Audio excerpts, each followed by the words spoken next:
এখানটায় পাহাড়ে উঠতে গেলে প্রচণ্ড কষ্ট হয়, প্রচণ্ড পরিশ্রম হয়। একবার উঠেছিলাম 2-3 বার। ওটাকে ধোপের এলাকা চলে গেল তিনটি। এখানে খুবই রোদ আছে বন্ধুরা, কি বলবো, দুপুরবেলা এসেছি, এত রোদ এখানটায়, মানে পিঠে পুড়ে যাচ্ছে রোদ্দুরে। তাও এখন দাঁড়িয়েছে, অনেক কষ্ট করে বানাচ্ছি।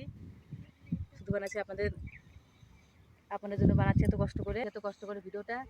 তো আপনারা দেখবেন, দেখে লাইক কমেন্ট করবেন, আর যাতে পারবো ভিডিওটা আপনারা শেয়ার করে দেবেন আর ফলো করবেন। আর দেখো জায়গাটা, একবার দেখো বন্ধুরা, জায়গাটা পিছনে পাহাড় আছে, যে এখানটায় পাহাড়, এই সাইডে পাহাড়, শুধু পাহাড় আর পাহাড় চারিদিকে। এ পাশে আবার কোম্পানি আছে, অনেক কোম্পানি। এই দুপুরবেলায় আপনাদের